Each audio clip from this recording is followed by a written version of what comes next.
Iran समर्थित लेबनानी शिया संगठन Hezbollah के चीफ हसन नसरुल्लाह की मौत से ईरान गुस्से में तमतमा उठा है। वो इजराइल से बदला लेने की कसम खा चुका है। ईरान के supreme leader Ayatollah Ali Khamenei ने हिजबुल्लाह चीफ के खून का बदला लेने की बात कही है। इसके अलावा इराक, हमास और यमन के हूती विद्रोही गुट ने भी हिजबुल्लाह के समर्थन में बयान दिए हैं। ईरान ने लेबनान और पूरे क्षेत्र में इजराइल की कार्रवाइयों पर संयुक्त राष्ट्र सुरक्षा परिषद की बैठक बुलाने का आह्वान किया है। ईरान के संयुक्त राष्ट्र राजदूत आमिर सईद इरावानी ने पत्र लिखकर इजराइल द्वारा हिजबुल्लाह नेता सैयद हसन नसरुल्लाह की हत्या पर गुस्सा जाहिर किया है।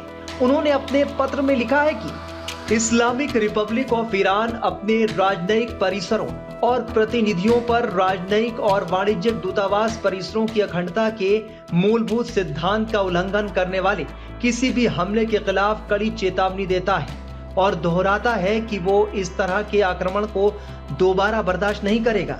ईरान अपने महत्वपूर्ण राष्ट्रीय और सुरक्षा हितों की रक्षा के लिए हर कदम उठाने के लिए अंतर्राष्ट्रीय कानून के तहत अपने निहित अधिकारों का प्रयोग करने में संकोच नहीं करेगा।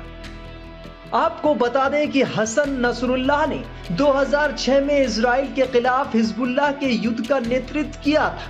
अपने नेता की मौत के बाद हिजबुल्लाह ने एक बयान में कहा है कि हिजबुल्लाह के महासचिव सैयद हसन नसरुल्लाह अपने साथी महान शहीदों में शामिल हो गए हैं, जिनका उन्होंने 30 वर्षों तक एक जीत से दूसरी जीत तक नेतृत्व किया था।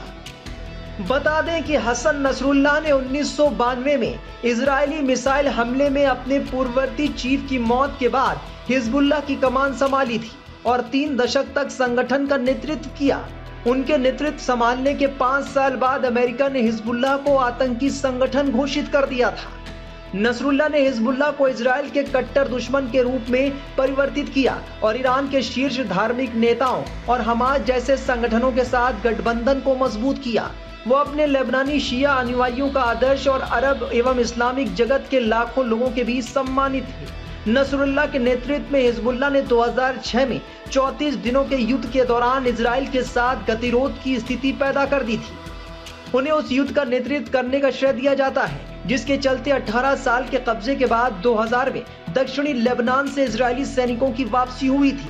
नसरुल्लाह का सबसे बड़ा बेटा हादी 1997 में इजरायली सेना के खिलाफ लड़ाई में मारा गया था। सीरिया में 2011 में जब लड़ाई शुरू हुई तो नसरुल्लाह ने सीरिया के राष्ट्रपति बशर अल असद के बलों का साथ दिया। नसरुल्लाह 9 भाई बहनों में सबसे बड़े थे और उनका जन्म बैरूत के उत्तरी उपनगर शारा शाबूक में एक गरीब परिवार में हुआ था। वो 16 साल की उम्र में इराक के पवित्र शिया शहर नजफ गए, जहां ईरान के 1979 की इस्लामिक क्रांति के नेता दिवंगत आयतुल्लाह खामेनी धर्म की शिक्षा देते थे।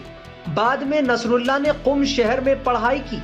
नसरुल्लाह हिजबुल्लाह के संस्थापकों में से एक था। ईरान कह रहा है कि वो नसरुल्लाह की मौत का बदला तो लेकर रहेगा।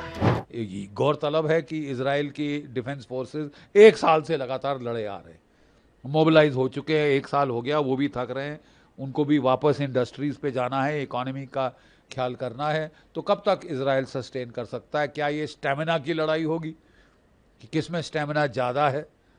वो जो शिया हैं वो तो बहुत सारी सफरिंग एब्जॉर्ब कर सकते हैं, मार खाने के लिए तैयार हैं वो बिल्कुल, क्योंकि कुछ है ही नहीं खोने के लिए खास।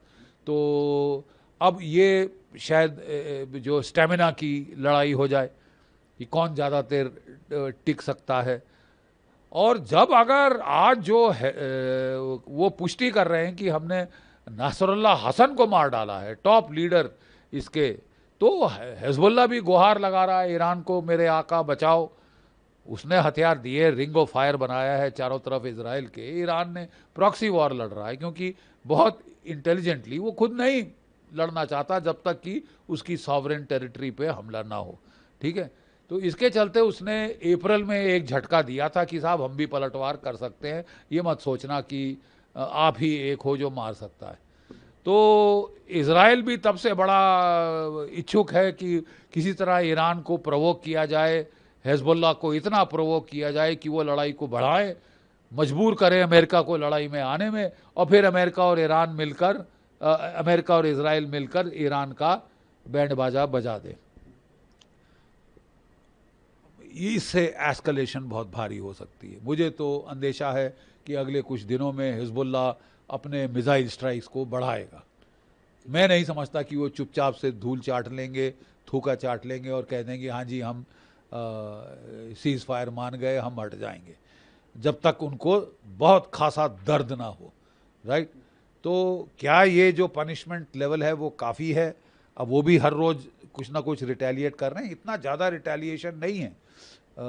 ये कुछ समझ नहीं आ रहा कि या effectiveness of Israelis counter strikes है या deliberate decision not to escalate, क्योंकि ईरान के जो प्रेसिडेंट साहब हैं, जो मॉडरेट हैं और जो यूएन जनरल असेंबली में जाके बोला कि इज़राइल हमको प्रवोक कर रहा है, हमको ट्रैप में फंसाने की कोशिश कर रहा है कि हम कुछ करें जिससे वो और अमेरिका मिलके हम पे स्ट्राइक करें, तो हम इतने अक्लमंद हैं कि हम इसमें झांसे में नहीं पड़ेंगे।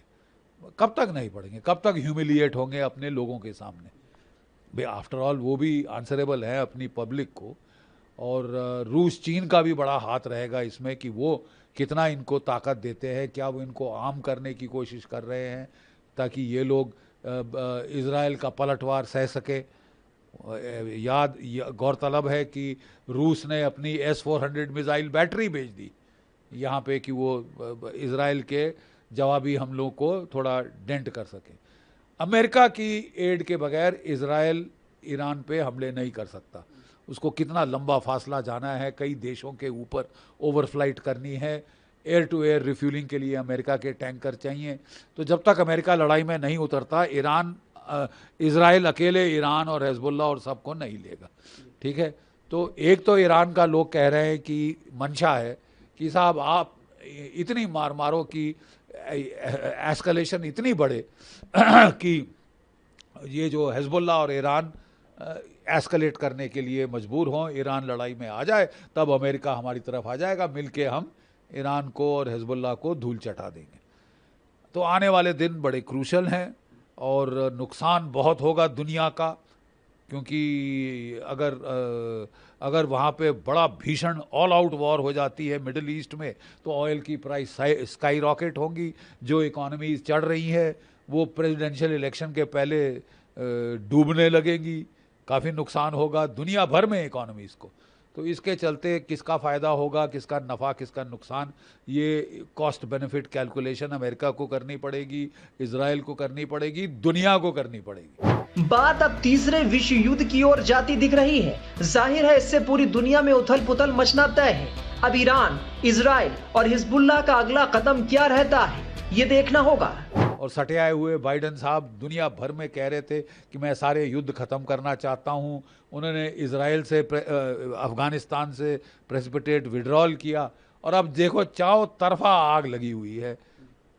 रशिया यूक्रेन वॉर तीसरे साल में जा रही है, ये 1 साल कंप्लीट हो रहा है और वहाँ आगाज़ लग रहा है, अंदेशा लग रहा है कि चीन भी ताइवान पे या फिलीपींस पे धावा बोल देगा। तो ये तो वर्ल्ड वॉर तो साहब शुरू ही शुरू है।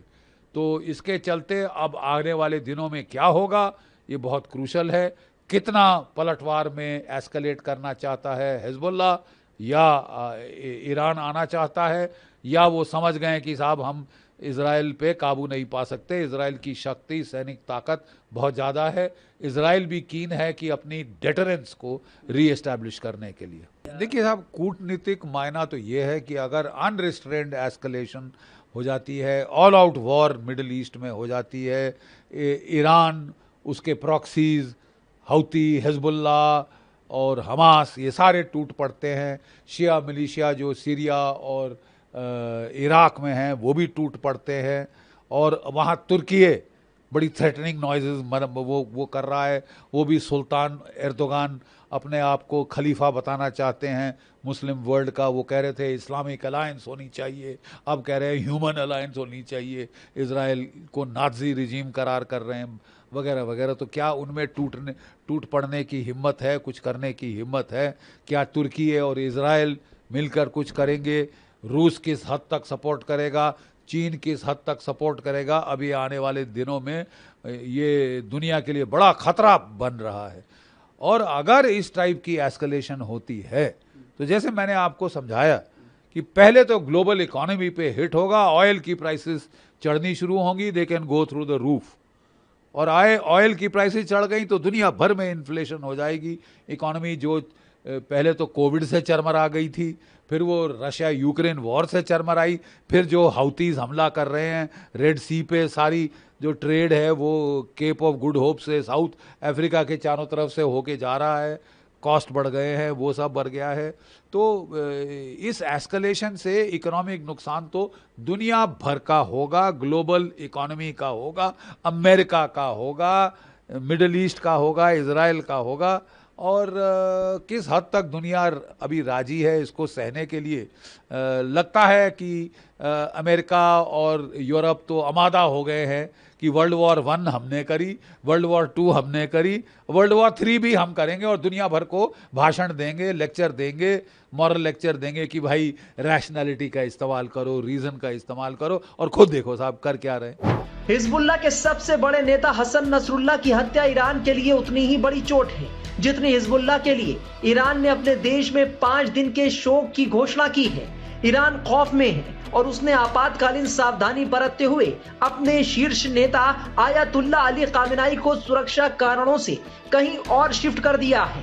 ईरान ने जुलाई में तेहरान के गेस्ट हाउस में हमास के राजनीतिक नेता इस्माइल हानिया की हत्या का अभी तक कोई जवाब नहीं दिया है। वो अभी हानिया की हत्या के गम से उबरा भी नहीं था कि अब इजराइल ने उसे फिर से बड़ा जख्म दे दिया है। अब नसरुल्लाह की मौत के बाद ईरान के अगले कदम पर पूरी दुनिया की नजरें हैं।